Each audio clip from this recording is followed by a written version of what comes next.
Alors, la dernière partie de ce module que je vais aborder concerne donc les diapos 7, 8 et 9 et se concentre davantage sur vos missions au quotidien, à la fois les missions et les tâches de l'AESH. Alors, tout d'abord, ce qui est important de retenir, c'est que quand on est AESH, on peut avoir 3 missions possibles. Donc la première mission, c'est ce qu'on appelle l'aide humaine individuelle. Donc en fait, les élèves qui bénéficient donc d'une notification de la MDPH vont avoir sur leur notification inscrit aide humaine individuelle avec une durée hebdomadaire définie, une quotité horaire. C'est-à-dire que l'élève peut avoir 12 heures, 15 heures, 20 heures, etc. d'accompagnement humain. Alors, cette aide humaine individuelle, elle est attribuée aux élèves qui vraiment bénéficient d'un accompagnement soutenu et continu, hein, ce qui n'est pas la majorité des élèves. Hein. Actuellement, je crois que ça concerne environ 30% des élèves qui bénéficient de cette aide humaine individualisée.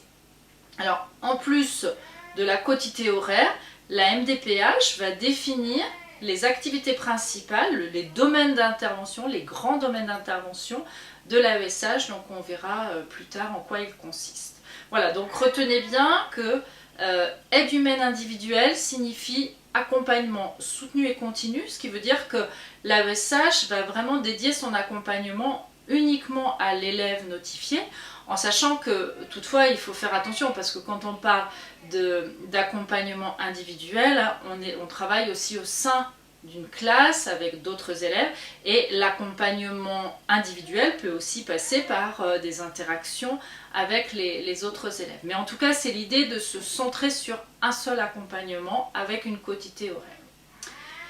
La deuxième mission possible de l'AESH, c'est ce qu'on appelle l'aide humaine mutualisée. Alors là, l'idée, c'est vraiment que cette aide humaine, elle est attribuée justement à un élève qui n'a pas besoin d'un accompagnement soutenu et continu, mais qui a besoin d'un accompagnement ponctuel. Hein, des besoins d'aide humaine ont été identifiés dans certains domaines, pour certaines activités, et donc du coup, ça veut dire que l'aide humaine, l'AESH va intervenir ponctuellement auprès de cet élève, mais en lien avec ses besoins. Alors du coup, la MDPH, pour cet élève, elle notifie aide humaine mutualisée, mais il n'y a pas de quotité horaire, c'est-à-dire que c'est à l'équipe éducative de définir quels sont les besoins de cet élève. Voilà, donc cette aide humaine mutualisée, elle concerne la majorité des élèves, hein, environ 70% des élèves, et la MDPH définit aussi les domaines d'activité de l'AESH, hein, les grands domaines, mais je le redis, c'est important, sans quotité horaire. Donc ça veut dire que l'AESH va pouvoir gérer plusieurs élèves, parfois même en même temps, des élèves qui auraient les mêmes besoins notamment, hein, ou des besoins en tout cas qui vont être gérables en même temps. Et du coup, elle peut accompagner un certain nombre d'élèves dans le cadre de cette aide mutualisée. Donc ça veut dire aussi qu'il faut une organisation, une souplesse dans l'emploi du temps pour permettre d'être mobilisé au bon moment pour répondre aux besoins de chacun des élèves. La dernière mission concerne ce qu'on appelle l'accompagnement collectif. Donc là, c'est les AESH qui sont dans les dispositifs ULIS, hein, les unités localisées pour l'inclusion scolaire. Et là, pour le coup, l'élève, il a une notification d'orientation en dispositif ULIS, mais il c'est pas précisé qu'il a une aide humaine. Hein. En fait, l'aide humaine, elle est comprise dans le dispositif ULIS. Hein. Donc, c'est pas la MDPH l'AESH n'est pas affectée en fonction de la décision de la MDPH, mais bien par l'autorité académique, hein, et elle doit apporter son aide à l'ensemble des élèves du dispositif ULIS. Alors on en reparlera, je disais des dispositifs ULIS, mais généralement les dispositifs ont environ une douzaine d'élèves, hein, donc l'AESH accompagne ces 12 élèves, soit au sein du dispositif, soit sur les temps d'inclusion dans les classes ordinaires. Il peut aussi, l'AESH collectif, assister l'enseignant pour toutes les tâches qui ne relèvent pas spécifiquement de l'activité d'enseignement. Hein. Donc, et ça, c'est en lien, bien évidemment, avec le référentiel d'activité. Donc, le référentiel d'activité, il est commun à l'AESH individuel, mutualisé et collectif. Et c'est ce qu'on va voir maintenant. Alors, pour résumer un petit peu, hein, parce que le plus simple, ce sera de consulter la circulaire qui définit ce référentiel.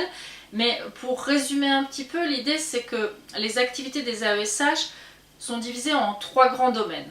Alors sur le schéma que vous voyez, il y a on va dire 4 domaines, mais il y en a un qui est commun finalement à tous les élèves, c'est celui qui concerne le suivi du projet personnalisé de l'élève. Donc ça consiste en toutes les réunions, les temps de concertation, les équipes de suivi de scolarisation, etc. C'est l'idée que l'AESH participe à ce projet. Donc ça concerne tous les élèves. Par contre, l'AMDPH va définir pour les élèves, en fonction de leurs besoins, 3 domaines d'intervention pour les AESH. Alors, ces 3 domaines d'intervention, je rappelle que les interventions des AESH se font bien évidemment dans les classes, mais ils peuvent aussi se faire sur différents lieux qui sont liés à la scolarisation. Ça peut être aussi pendant les sorties, ça peut être sur des temps, je pense notamment les sorties aussi en EPS, aller à la piscine, aller au stade, ça peut être tous les stages, etc. Donc il faut penser en termes d'école, mais aussi en termes de scolarisation au sens un petit peu plus large. Donc ces 3 domaines d'intervention de l'AESH, le premier c'est accompagnement des élèves dans les actes de la vie quotidienne.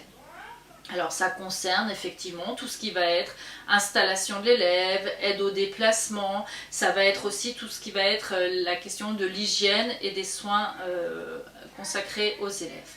Alors on aura des modules qui vont vous détailler toutes ces missions.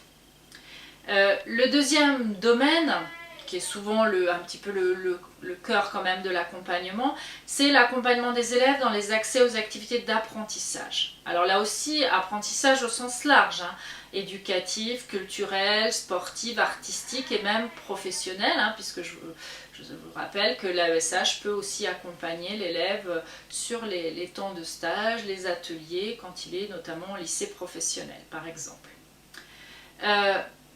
Donc là aussi on détaillera ces missions, enfin ces tâches dans différents modules, mais vous voyez bien que ça va concerner par exemple tout ce qui est la reformulation des consignes, tout ce qui est l'aide à la prise de notes, tout ce qui est effectivement adaptation des situations d'apprentissage en lien avec l'enseignant, etc., etc. Le troisième domaine, c'est l'accompagnement des élèves dans les activités de la vie sociale et relationnelle. Il ne faut pas oublier qu'un certain nombre d'élèves aussi vont avoir des besoins pour communiquer, pour interagir avec leurs pairs, mais aussi avec les adultes de l'établissement. Et du coup, l'AESH va être sollicité dans ce cadre-là. Alors, ces missions, je vous disais, ces tâches, ces grands domaines, on va dire, la MDPH, dans ses notifications, précise à l'AESH dans lequel des 3 domaines il doit intervenir. Donc parfois, pour certains élèves, il y a une intervention dans un seul domaine, puis parfois ça peut être dans 2 ou 3, les 3 domaines peuvent être concernés. Alors, pour davantage connaître ces missions, parce que je pense que dans le cadre de votre travail, il est vraiment important que vous connaissiez vraiment vos missions pour... c'est fondamental pour pas qu'il y ait de confusion, pour pas qu'on vous demande par exemple de faire certaines choses qui ne relèveraient pas de vos missions, mais aussi pour comprendre le travail que vous êtes en train de mener auprès de l'élève. Il me semble important que vous vous appropriez ces différentes tâches et pour cela, je vous invite à lire et vraiment, je le redis, à vous approprier cette circulaire qui s'appelle la circulaire du 3 mai 2017. Donc sur le livret, vous avez le lien pour la télécharger et elle permet vraiment de définir les tâches qui sont attendues de l'AESH. Alors, quand on se verra en présentiel, on profitera voilà, de ces différents éléments qu'on vient d'aborder pour pouvoir les illustrer par des études de cas, des vignettes qui nous permettront d'échanger et d'approfondir aussi la connaissance des missions et des tâches des AESH.